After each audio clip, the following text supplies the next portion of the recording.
राना साहब, मैं 35-36 साल हो गए इस प्रोफेशन के अंदर। मुझे लगता है कि यहाँ पर सियासी हुकूमतें ना फायर फाइटिंग में ही टाइम गुजारती हैं। 90 की दहाई में आप और पीपल्स पार्टी के दौरान मैच पड़ा रहता था। 2-2.5 साल में एस्टेब्लिशमेंट एक को धक्का मारती थी, दूसरे को ऊपर ले आती थी। फिर इमरान खान फैक्टर आ गया तो पीपल्स पार्टी और नून लीग पलड़े के एक तरफ आ गए और इमरान दूसरे में चला गया और वो आज तक मैच जारी है।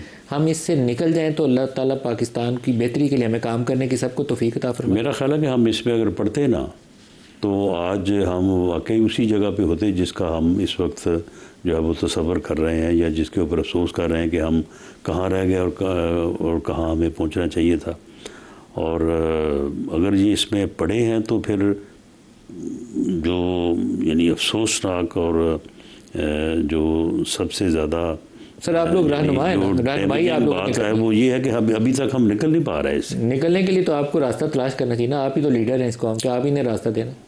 सियासी लोग इकट्ठे बैठते हैं, तय कर लें कुछ प्रिंसिपल कि जहाँ लोगों का जानो माल है, इनकी इज्जत आबरू है। यही तो बात है कि लोग सियासी लोग इकट्ठे हो जाएं। कैसे इकट्ठे हो जाएं? इजाज़त नहीं। 10 साल 12 साल 15 साल लड़ के जब ये एहसास हुआ कि ये रास्ता ठीक नहीं है, हमें इकट्ठा होना चाहिए, तो जब वो चार्टर ऑफ इकॉनमी हुआ, जो पिछले 10 साल से लड़ रहे थे वो इकट्ठे हुए, तो फिर एक तीसरे साहब आ गए और वो साहब जो है वो आज तक वो संभाले नहीं जा रहे। सर उनको बैक तो जिन्होंने किया था वो आपको पता ही है। तो फिर अक्टूबर 2011 में लाहौर के जलसे से वही पैटर्न था जैसे IGI का आगाज़ हुआ था। मैंने वो दोनों इवेंट देखे हुए हैं अपनी आंखों से, इसलिए मुझे दोनों का हर हर्फ एक आइडेंटिकल फैशन में दोनों चीज़ें खड़ी की गई। तो लेकिन आप लोगों को अल्लाह ताला ने समझ बूझ फरासत दी है, बैठे रास्ता निकालें, यही तो सियासी लोगों का काम है। नहीं, हम तो अपने तौर पे जो है वो पूरा ज़ोर इस बात पे हमेशा देते हैं, देते रहे हैं और देते रहेंगे कि पॉलिटिशियंस को, पॉलिटिकल पार्टीज़ को जो है वो बैठना चाहिए टेबल पे और बैठ के इन इश्यूज़ के ऊपर जो है वो बहस तमीज़ गौर व फिक्र के बाद जो है वो रास्ता निकालना चाहिए।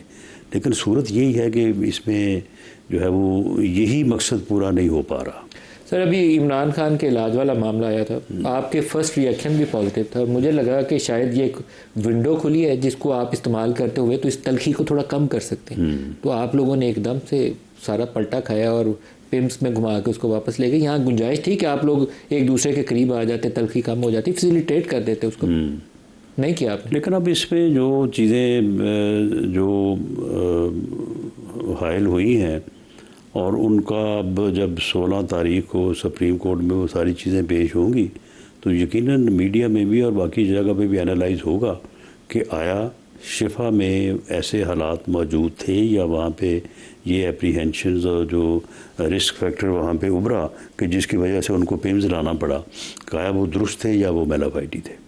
सर आप कर सकते थे, आप चाहते तो, हुकूमत की इंटेंट हो तो सारा कुछ पॉसिबल है और आप सहूलत देते तो तलखी कम हो जाती। ये बात तय थी कि तलखी कम हो रही थी। PTI वालों की तरफ से रिएक्शन आना कम हो गया था, मुझे लग रहा था 24 घंटे में वो बेहतर हो गया। लेकिन उसमें को मीडिया ने भी अच्छा किरदार अदा नहीं किया। मीडिया यानी हर वक्त तो खैर नेगेटिव साइड पे नहीं होता, लेकिन बाज़ औक़ात मीडिया भी ऐसा नेगेटिव साइड पे जाता है।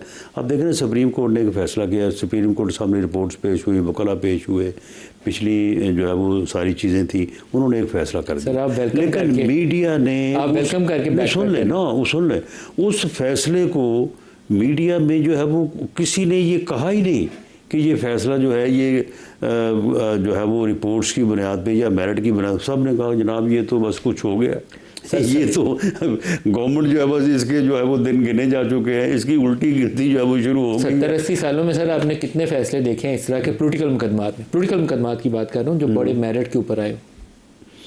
लेकिन मैं नवाज शरीफ को जो पनामा से अपनी इंफॉर्मेशन की बुनियाद के ऊपर पूरे यकीन से कह सकता हूँ कि ये फ़ैसला जो है ये किसी पॉलिटिकल एक्टिविटी या अमल की बुनियाद पे नहीं था, मेरिट पे था, तो फिर उसको सहूलत दे। नहीं देखें, मेरिट से मुराद ये है कि उसमें जो गवर्नमेंट ने जो मौक़िफ़ इख्तियार किया वो भी लीगली दुरुस्त है।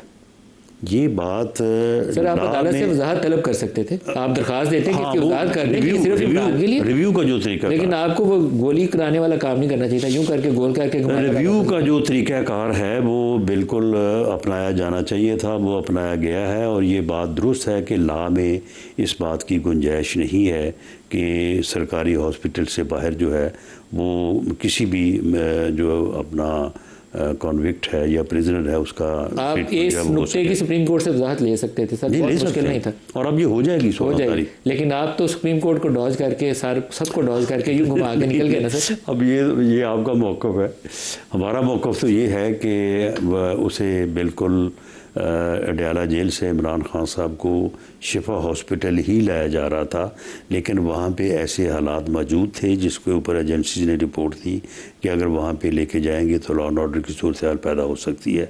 तो इसलिए आपने चेकअप तो उसका करवाना है तो डॉक्टर साहबान से कहें, उनको लाने की बजाय पिम्स में वो चले जाएँ, डॉक्टर साहबान चले जाएँ और वहाँ पर उनका चेकअप कर लें। राना साहब ये गुफ्तगू जारी रहेगी, एक ब्रेक ले लें जी, हमारे साथ रहिएगा।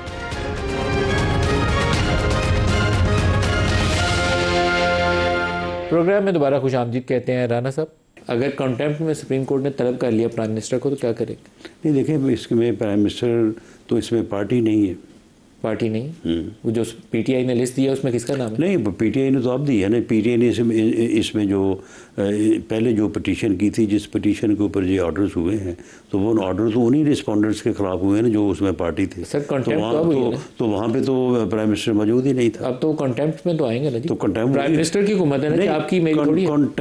कंटेम्प्ट पे उन्हीं रिस्पॉन्डेंट्स से जवाब होगा ना जिनके अगेंस्ट जो है अदालत ने दरखास्त तो प्राइम मिनिस्टर के खिलाफ जाएगी जी। और वो यूसर रज़ा गिलानी वाला वाक़या, मेरा ख्याल है कि इसमें भी जो चीज़ तलाश या जिस चीज़ को जो है वो फोर्स करने की कोशिश की जा रही है, मेरा ख्याल है ये दुरुस्त नहीं है। मोहसिन नकवी साहब का नाम नहीं आया कंटेम्प्ट में? हाँ, ये दुरुस्त है कि उनका नाम जो है वो नहीं है, लेकिन उनके सेक्रेटरी का नाम आ गया। सेक्रेटरी इंटीरियर का नाम मौजूद है। मोहसिन नकवी साहब एक अच्छा बैक चैनल है पीटीआई और इस्टेब्लिशमेंट के माबैन, और आई थिंक पीटीआई ने उस चीज़ को ओपन रखा है, उसको क्लोज़ नहीं किया उस चैप्टर को। तो मेरा ख्याल है कि ये बहुत अच्छी बात है। इससे पहले भी जब अली अमीन गंडापुर साहब थे तो उनका मोहसिन नकवी साहब के साथ एक लेयन एक उनके साथ रब्ता था। 26 नवंबर के वाक़या से हमेशा जो है वो उसको हमने हमेशा उसको जो है वो अप्रिशिएट किया। और जब ये 24 नवंबर को आए हैं तो इस जो है वो यानी जो रिलेशन है इसके तहत मुलाकात भी हुई थी इमरान खान साहब से, वहाँ से फिर मैसेज भी है और चीज़ें सेटल हो रही थी। लेकिन बाद में आखिरी लम्हे में जो बताया जाता है कि फिर जो है वो बैकआउट कर गए, वरना वो संगजानी में जाके उनको बैठने का कहा गया था। तो ये अगर ये एक लिंक है तो बड़ी अच्छी बात है, इसके ज़रिए से बात होनी चाहिए। क्योंकि जब आप यानी बात करने से हट जाते हैं तो जो मामलात हैं ना वो और ज़्यादा जो है वो उलझ जाते हैं।